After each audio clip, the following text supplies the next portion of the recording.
Student of class 9 आज हम लोग पढ़ेंगे लाइंस एंड एंगल्स। ठीक है, ज्योमेट्री सेक्शंस के हैं, यहाँ से ज्योमेट्री स्टार्ट होते हैं। हम लोग इसी के बारे में आज डिस्कशन करेंगे। NCERT chapter 6। तो हम लोग सबसे पहले समझेंगे कि ये ज्योमेट्री सेक्शन है। ज्योमेट्री से आया है line and segment, lines and segment geometry, GEOMEN geometry, GEMETRY sorry geometry. ठीक है, ये वर्ड या ज्योमेट्री का क्या इंपॉर्टेंस है, क्यों मुझे ज्योमेट्री पढ़ने पड़ी। पहले ज्योमेट्री नहीं था, मैथमेटिक्स में ज्योमेट्री नहीं था, बाद में इसको अलग से एक ब्रांच डाला गया। क्यों पढ़ा गया? इसका नाम जियो से आया। जियो मीन्स होता है अर्थ, जियो का मीन्स होता है अर्थ, EARTH, अर्थ। मेट्री का मतलब होता है मेजरमेंट, MEASUR, मेजरमेंट। ठीक है, जियो मीन्स अर्थ और मेजरमेंट, यानी कि हम लोग ये अर्थ से ही नाम ज्योमेट्री का क्यों लिया गया। देखो बच्चे, इस पर कुछ कहानी हम जानना चाहते हैं, इसके बारे में जानकारी लेना चाहते हैं। जब हमारे ज्योमेट्री नहीं था मेरे पास, तो उस कंडीशन में हम लोग और सब मैथमेटिक्स से अलजेब्रा था, ठीक है, तो या अरिथमेटिक जिसको बोल सकते हैं, तो वो सब था, लेकिन ज्योमेट्री नहीं था। इसका यूज क्यों पड़ी? देखो बच्चों, ज्योमेट्री का मतलब होता है अर्थ। अर्थ या फिर स्पेस की बात करें तो ये बहुत ही बड़ा वास्ट कैलकुलेशन हो जाता है। ठीक है, अर्थ की बात करें, वास्ट कैलकुलेशन हो जाएंगे। उस कंडीशंस के लिए हम लोग क्या किया, ज्योमेट्री का इस्तेमाल किया। इसलिए कि अगर हम अलजेब्रा लेते, अलजेब्रा में बहुत बड़ा इक्वेशन बन सकता था, बहुत बड़ा अलजेब्रिक एक्सप्रेशन आ सकता था, तो उससे हम लोग इसको सॉल्व नहीं कर पाए। तो फिर हमारे जब आदमी कहते हैं ना, क्या कहते हैं कि आवश्यकता ही आविष्कार का जननी होती है। आवश्यकता ही आविष्कार की जननी होती है। जब जब आदमी पे कोई चीज़ का, अभी जैसे मान लो कोरोना आ गया, तो कोरोना आ गया तो हम लोग क्या किए, ऑनलाइन क्लास स्टार्ट कर दिए। अगर कोरोना नहीं आता तो फिर हम लोग ऑफलाइन ही थे। तो जब जब हम लोग की दिक्कत आई तो उसको हम लोग सॉल्व करने की कोशिश किए। हम लोग कभी सोच सकते थे कि हम लोग मोबाइल से या फिर हम चलते फिरते हम लोग बात कर सकेंगे? नहीं, आवश्यकता आई, वो बन गया। इसी टाइप से जब जब आदमी को दिक्कत का सामना करना पड़ा, कुछ ना कुछ अलग से डिस्कवरी हुआ, तो उसी वक्त ये ज्योमेट्री का सेक्शन इस्तेमाल किया गया। उन्होंने इसकी पढ़ाई के लिए, हमारे मैथमेटिशियन जो थे, पूर्वज जो थे, वो इसकी पढ़ाई के लिए उन्होंने शेप से पढ़ना स्टार्ट किए। शेप यानी कि हमने अब तुम देख सकते हो कि अपने चारों ओर जितने भी सब ज्योमेट्री है, चाहे घर देख रहे हो या बेंच देख रहे हो, डेस्क देख रहे हो, किसी चीज़ को देख रहे हो, तो उसको हम लोग क्या करते हैं, ज्योमेट्री से ही हम लोग समझो वो ज्योमेट्री है, क्योंकि शेप है। कोई भी चीज़ को हम स्टडी अगर पिक्चर से करते हैं, पिक्टोरियल रिप्रेजेंटेशन से करते हैं, तो उसको हम लोग बोलते हैं ज्योमेट्री। तो उस वक्त हम लोग जब देखिए एक चांद का, एक तारा का दूरी से पता लगाना, या डिस्टेंस की रे के बारे में जानना, या लाइन सेगमेंट के बारे में जानने, तो इसमें हम लोग क्या करना शुरू कर दिए कि हम लोग शेप से स्टार्ट किए पढ़ना। यानी कि शेप सिस्टम, यानी कि किसी चीज़ की दूरी को नापना, या उसकी दूरी या फिर कोई पोजीशन को शो करना, तो ये हम लोग शेप से जब स्टार्ट करना चाहिए तो हम लोग का कैलकुलेशन थोड़ा सा आसान हो गया। तो उस वक्त हम लोग नाम दे दिए ज्योमेट्री, इसलिए इसका नाम पड़ा ज्योमेट्री। जियो का मतलब होता है अर्थ, मेजरमेंट का मतलब उसको मापना, यानी कि इसका नाम ज्योमेट्री इसलिए यहाँ से आया क्योंकि अर्थ से रिलेटेड, यानी कि पोजीशंस को बताना, तो उस वर्ड से हम लोग को ज्योमेट्री का नाम उत्पन्न हुआ। अब आते हैं कि इसमें हमारे ग्रीक का सबसे ज़्यादा योगदान रहा ज्योमेट्री में। ये इसका उदय हुआ, इंडियन सिविलाइजेशन हुआ, उसके बाद फिर ग्रीक सिविलाइजेशन की बात करें तो वहाँ से भी हम लोगों ने ज्योमेट्री का बहुत सा प्रूफ देख सकते हैं। जैसे कि हमारा सबसे पहले इसमें सबसे ज़्यादा योगदान, पाइथागोरस का नाम सुने होंगे, थेल्स के बारे में आप पढ़िएगा 10th में। ठीक है, पाइथागोरस के बारे में, जैसे पाइथागोरस के थ्योरम तो हम शुरू से भी पढ़ते आ रहे हैं। तो और एक यूक्लिड्स है, तो ये सब समझ बोल सकते हैं कि ये सब ज्योमेट्री का उदय करने वाला व्यक्तित्व है। ठीक है, तो हम लोग चलेंगे एक एक करके ज्योमेट्री के भीतर में। तो हम इसकी इंपॉर्टेंस को समझ गए। इसकी इंपॉर्टेंस बहुत ही है हमारे लाइफ में। हम जहाँ देख रहे हैं, आज घर बना रहे हैं या बिल्डिंग बना रहे हैं या कोई भी चीज़ बना रहे हैं, वहाँ पे ज्योमेट्री का यूज होता है। अगर हम मान के चलिए घर बना रहे हैं, तो हम लोग बोलते हैं ना, आदमी कितना भी पैसा लगा दे, अगर एंगल थोड़ा सा भी गड़बड़ हो जाता है तो घर को बेकार। हम लोग तो गाँव घर में बनाते हैं, लेकिन बड़े बड़े शहर में जो मल्टी स्टोरेज बिल्डिंग बनती है, तो हर एक चीज़ को आज इंजीनियरिंग कोई भी करता है तो हर एक चीज़ को माप के बनाया जाता है, कोई चीज़ को दिक्कत ना हो, हर एक स्पेस को लिया जाता है। तो उसमें हम लोग ज्योमेट्री के बहुत सारे यूज को पढ़ते हैं। तो हम लोग ज्योमेट्री का आगे चीज़ को देखेंगे। तो सबसे पहले आते हैं कि हम लोग ज्योमेट्री में कहाँ से स्टार्ट करें। तो ज्योमेट्री में स्टार्ट हम लोग घर जब बनाते हैं तो कहाँ से स्टार्ट करते हैं। हमारा शरीर जो बना हुआ है कहाँ से स्टार्ट हुआ। शरीर जब बनता है सबसे पहले सेल बनता है, सेल से बहुत सारा सेल जुड़ करके फिर एक क्या बोलते हैं टिश्यू का बनता है, फिर टिश्यू से ऑर्गन बनते हैं। उसी प्रकार से जब किसी घर को बनाते हैं अगर हम लोग तो क्या करते हैं, ईंट पहले जोड़ते हैं, एक एक ईंट को जोड़ करके क्या करते हैं हम लोग, जो एक वाल खड़ा करते हैं, फिर वाल से क्या होता है 4 वाल बनता है, फिर ऊपर इस टाइप से रूम का आविष्कार होता है।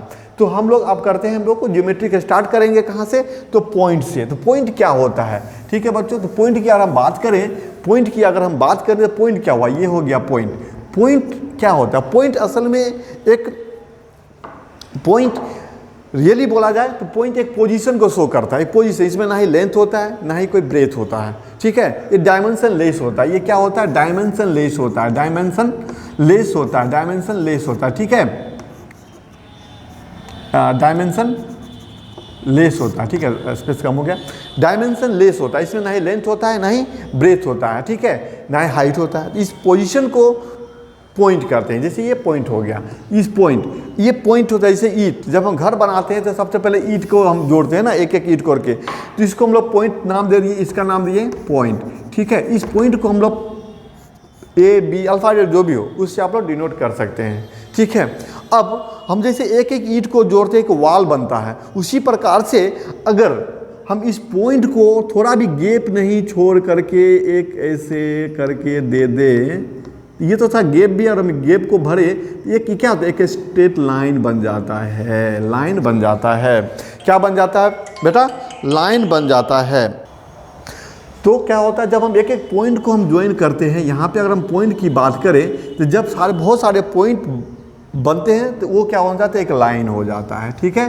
क्या हो जाता है, एक लाइन का नाम हो जाता है। जैसे एक एक ईंट को जोड़ते एक वाल बनता है, वैसे एक एक पॉइंट को जोड़ते हैं तो वो क्या होता है, लाइन। तो लाइन को हम लोग डिफाइन कैसे कर सकते हैं, लाइन को डिफाइन कैसे कर सकते हैं, तो देखो अगर वो पॉइंट का एंड पॉइंट नहीं पता हो, कहाँ से जुड़ा हुआ है, इसका सोर्सेज क्या है, तो क्या होता है कि मान लो इधर भी जा रहे हैं इधर भी जा रहे हैं, तो इस टाइप से मतलब बढ़ रहा है, एक लाइन बन गया, ये दोनों तरफ बढ़ रहा है। इसका पॉइंट कहाँ से स्टार्ट है कहाँ से स्टार्ट नहीं पता हो, उसको हम लोग बोलते हैं लाइन। तो लाइन को हम लोग क्या लिख सकते हैं, लाइन को कैसे डिनोट करेंगे, लाइन क्या बना, लाइन क्या चीज़ से बना, पॉइंट से बना। कैसे पॉइंट से बना, तो कलेक्शंस करके या कंबाइन करके एक लाइन का आविष्कार हुआ। तो लिख सकते हैं लाइन को क्या, it is a collections of point which increase endlessly या indefinitely, it increase in both side,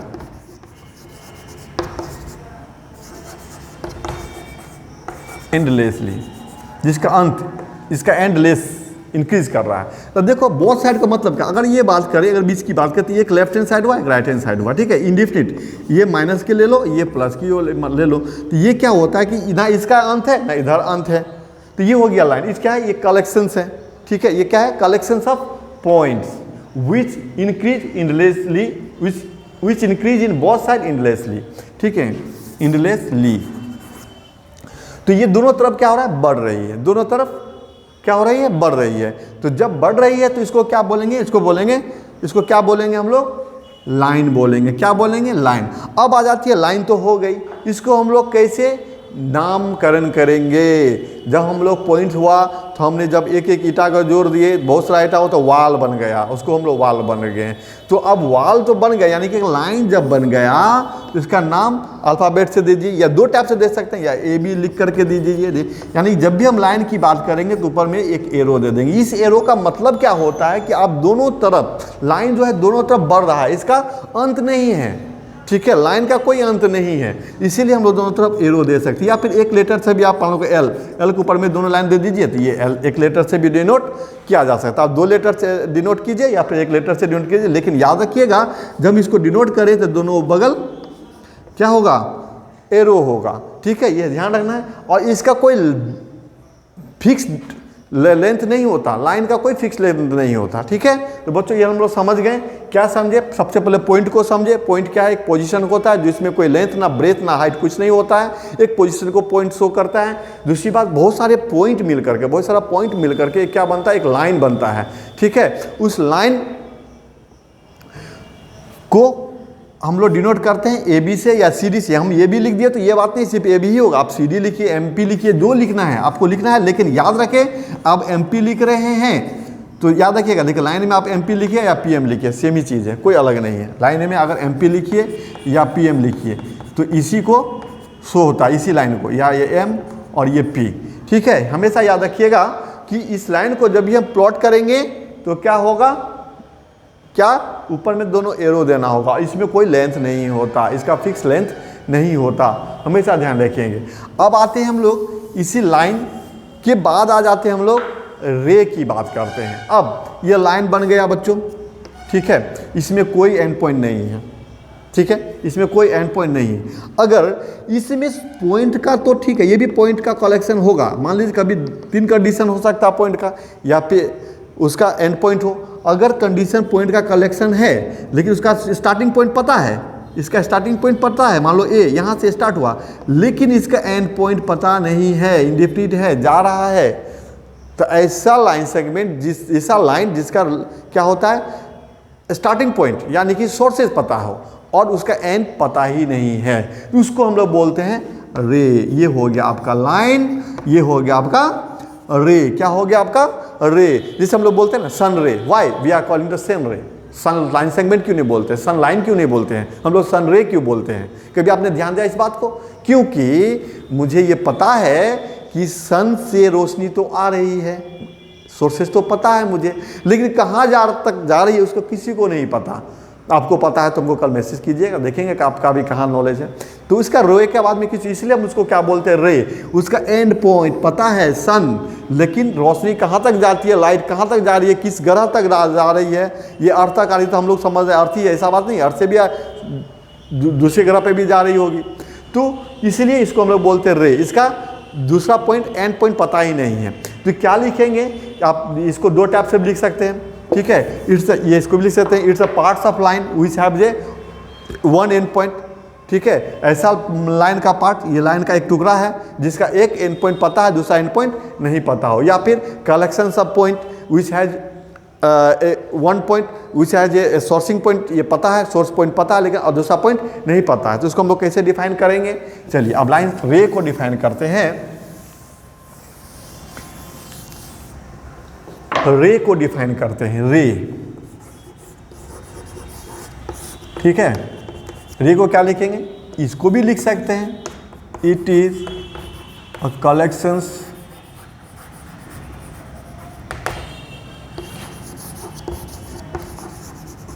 of point which has 1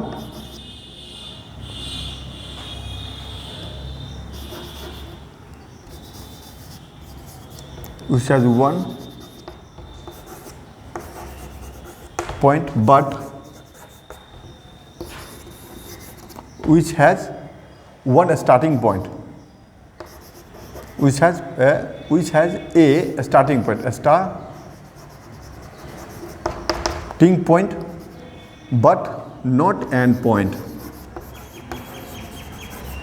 ठीक है, जिसका एक स्टार्टिंग पॉइंट हो, जिसका स्टार्टिंग पॉइंट हो लेकिन इसका एंड पॉइंट ना हो, ये भी कलेक्शन ऑफ पॉइंट है। It is a collection of point which has a starting point but not क्या होता है? एंड पॉइंट, जिसका एंड पॉइंट नहीं है, तो उसको हम लोग क्या बोलते हैं? रे। जैसे कि हम लोग ऐसे लिखते हैं, ये हो गया रे, ए बी एक रे हो गया। देखो बच्चों, अब हम ए बी को रे जब डिनोट करेंगे, इसको हम ऐसे लिख सकते हैं ए बी, बट हम अगर इसको ऐसे लिख देंगे बी ए तो ये गलत हो जाएगा। इसका मतलब ये ए बी तो ठीक है, इसका ए बी का मतलब क्या? स्टार्टिंग पॉइंट पता है लेकिन रे का दूसरा पॉइंट नहीं पता, इसलिए एक तरफ एरो दिया हुआ, दूसरी तरफ एरो नहीं दिया हुआ। तो जहाँ पे स्टार्टिंग पॉइंट होगा उसका एरो नहीं होगा, लेकिन जहाँ पे एंड पॉइंट नहीं पता है तो उसको हम लोग क्या बोलेंगे, वहाँ पे क्या करेंगे, एरो करेंगे। इसीलिए ये सही है, it is right, because here A B, but here it shows that it has A is a starting point but B has no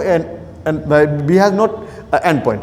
लेकिन यहाँ पे बी ए का मतलब क्या, बी को ये स्टार्टिंग पॉइंट बता रहा है, इसलिए ये गलत है, बी तो स्टार्टिंग पॉइंट नहीं है, इसलिए ये इसमें कभी गड़बड़ ना करना, ठीक है। इसलिए हमेशा याद रखना, रे में नामकरण ध्यान से देना है, ठीक है बच्चों।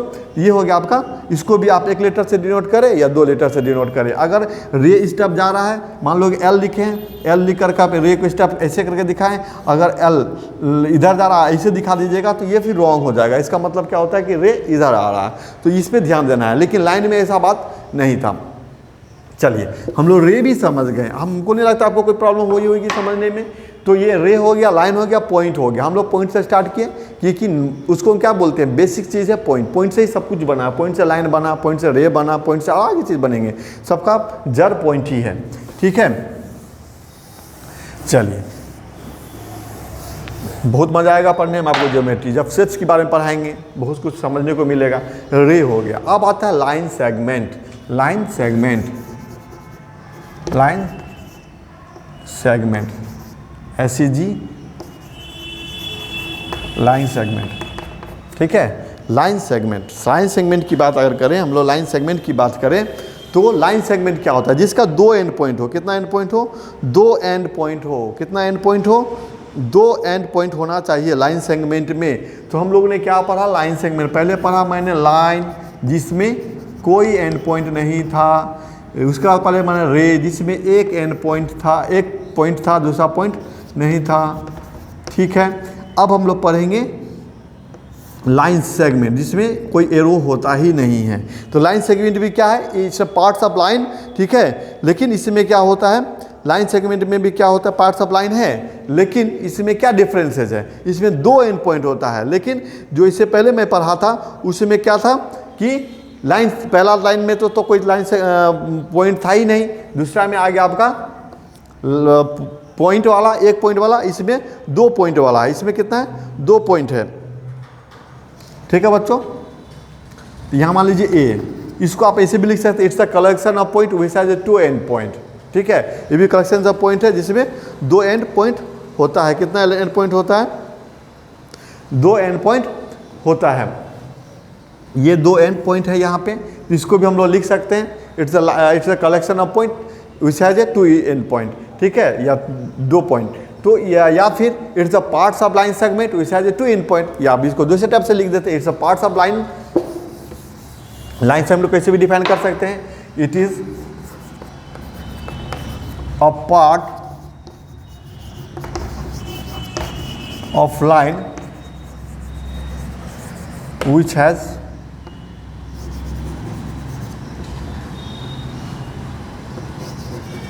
To end point.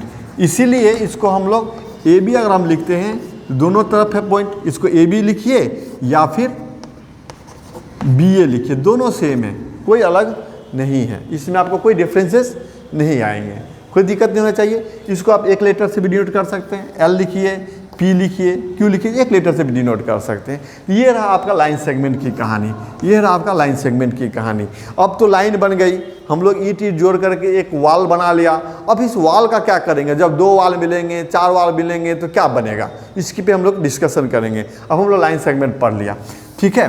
अब लाइन सेगमेंट पढ़ने की बाद अब आते हैं हम लोग एंगल की बात करते हैं। जब दो रे इंटरसेक्ट करते हैं, उस पॉइंट को क्या कहेंगे, उस पॉइंट से हमको क्या ताल्लुक है, इसके बारे में समझेंगे। अगर हम मान लें दो रे, एक रे ऐसे आ रही है, दूसरा रे ऐसे आ रही है, ठीक है बच्चों।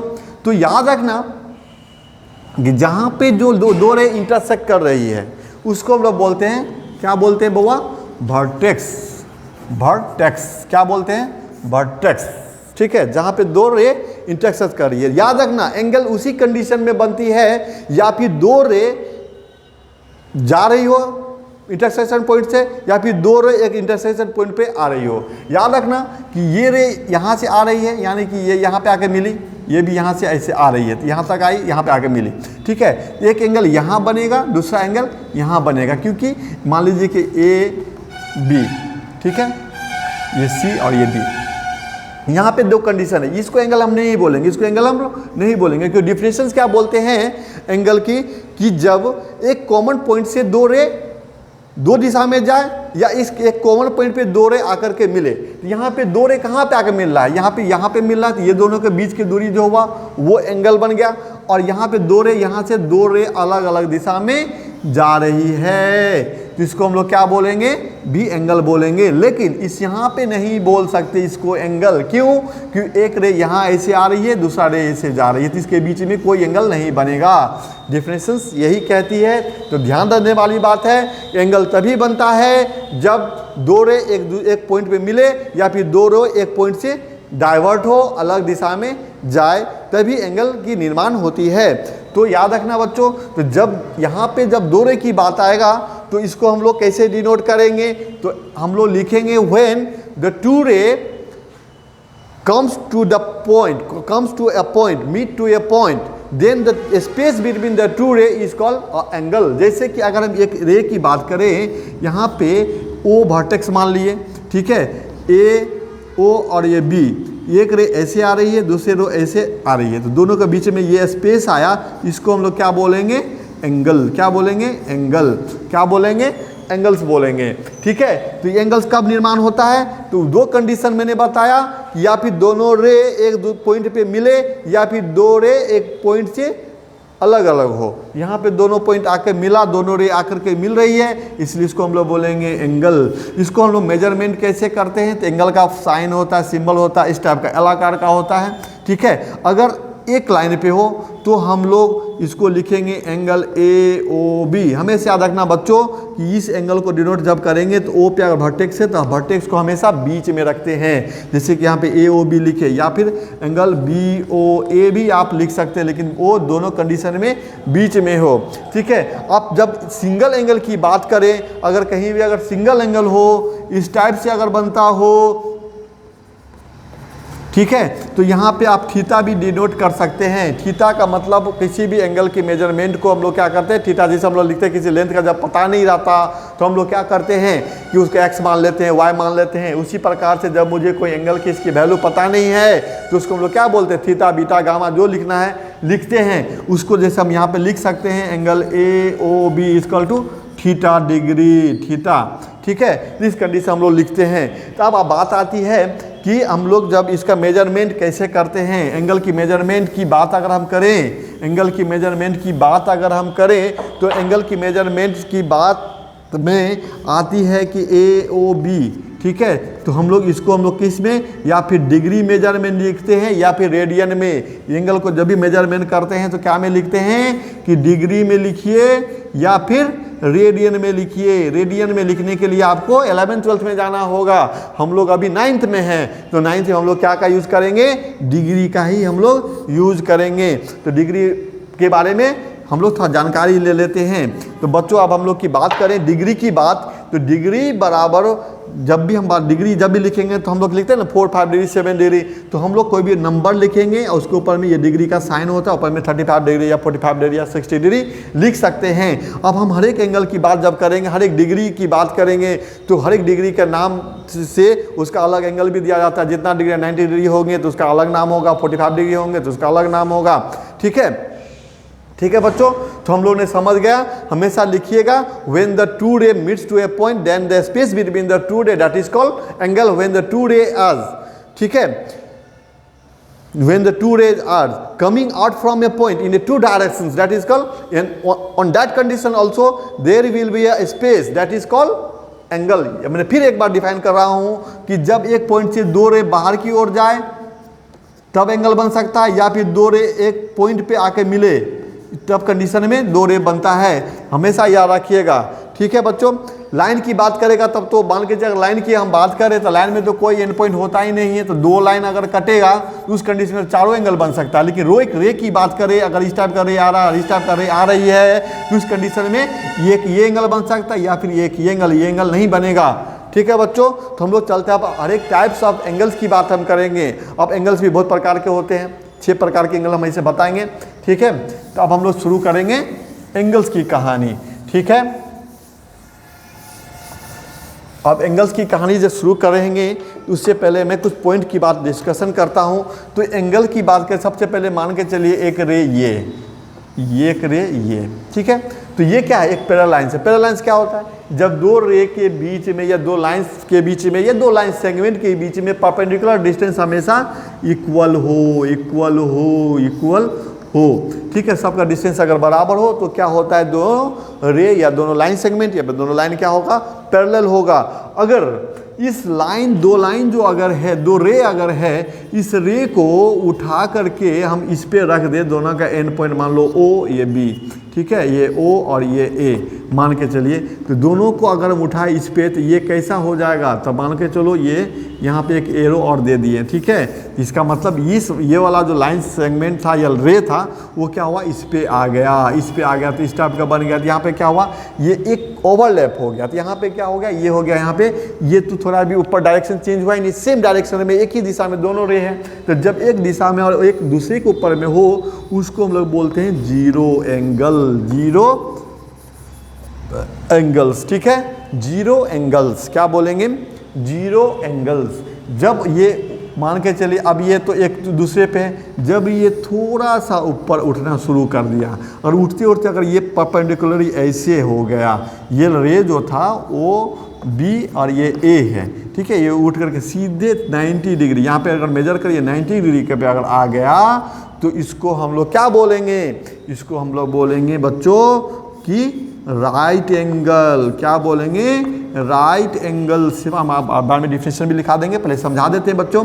ये जीरो एंगल था, ठीक है, क्योंकि ये यहाँ पे ओवरलैप पे है, दोनों एक दूसरे पे है, इसलिए हम इसको बोलेंगे जीरो एंगल। जब भी ये 90 डिग्री पे आ रही है, एक दूसरे के परपेंडिकुलर है, तो उस कंडीशन को हम लोग क्या बोलेंगे, राइट एंगल्स बोलेंगे। क्या एंगल्स बोलेंगे, राइट एंगल्स बोलेंगे। अगर यही लाइन सेगमेंट थोड़ा सा फिर ये ऐसे है और ये सीधे दूसरी अपोजिट डायरेक्शन में आ जाता है, मान के चलो ये,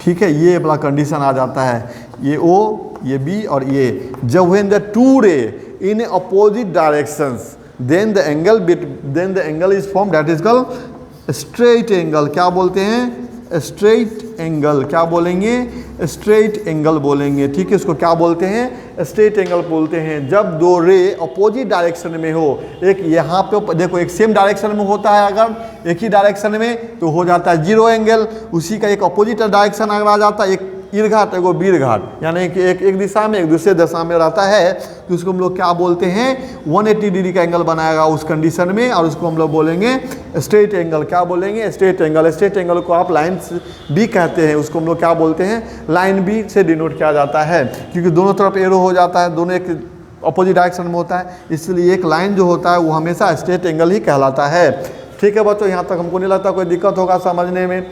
अब क्या होता है कि मान के चलिए कि ये रे, ये बी और ए ऐसे घूम के आ गया इस कंडीशन में, ठीक है, ये इस टाइप का, ठीक है, ये ऐसे कर घूम के आया है, ठीक है ना।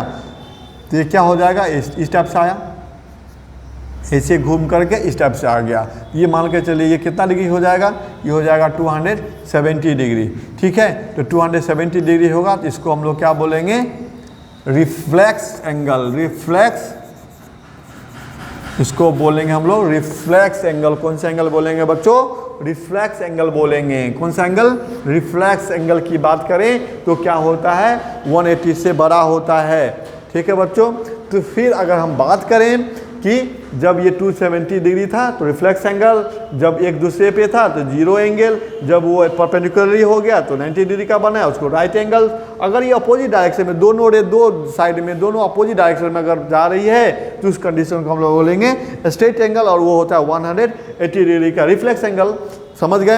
अब चौथा कंडीशन आती है कि फिर ये घूम करके ऐसे घूम करके आया, फिर इसी पे मान लीजिए चलिए ओ, ये बी और ये बी आकर के ए आ गया, ठीक है। ये हो गया आपका कंप्लीट एंगल। कौन सा एंगल हो गया, पूरा 360 डिग्री का बन गया। इसको बोलते हैं हम लोग कंप्लीट, COMPLE, कंप्लीट एंगल्स। इसको क्या बोलेंगे, कंप्लीट एंगल। अब एक बड़ी बात है कंफ्यूज होने की। मान के चलिए अगर एक लाइन है, ठीक है, यहाँ पे कोई भी चीज़ नहीं दिया हुआ है, ओ मान लीजिए बी है, ठीक है, बोलेगा कितना डिग्री का एंगल है, इसमें कोई लाइन की बात ही नहीं है, कुछ नहीं है, ऐसे ही है।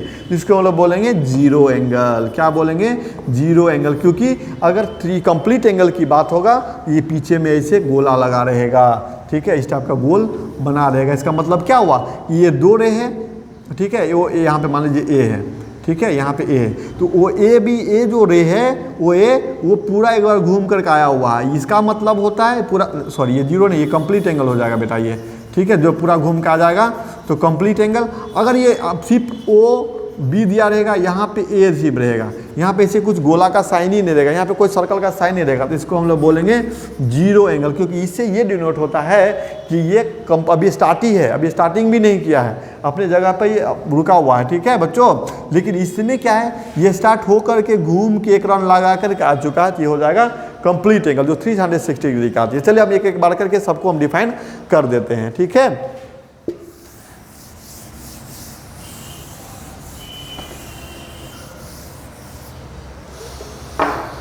सबसे पहले आता है एक्यूट एंगल की हम बात कर, नहीं, अब आते हैं, अब 90 डिग्री बात है, 45 डिग्री। अब कंडीशन ये आती है कि अगर ये रे और ये तो हम बताया था 90 डिग्री है, ठीक है, 90 डिग्री का साइन इस टाइप से होता है बच्चों, ओ और बी और ये कंडीशन हमने क्या बताया था, 90 डिग्री। अगर ये कंडीशन ऐसा नहीं हो करके अगर ये ऐसा हो, 90 डिग्री से छोटा हो, तो उस कंडीशन को हम लोग क्या बोलेंगे? 90 के 0 और 90 के बीच में आ रही है ना ये एंगल, यहाँ पे तो 90 था, ये 90 डिग्री था टोटल, लेकिन ये बीच में ही यहीं अभी कंप्लीट किया, इसको हम लोग क्या बोलेंगे?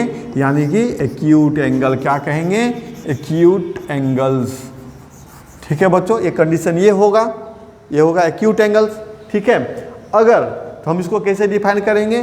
तो एंगल, अगर an angle whose measure is between 0 and 90 degree is called acute angle if the angles measure more than 90 degree and between less than 180 degree, that is called obtuse angle, ठीक है। रिफ्लेक्स एंगल बाद में बात करेंगे।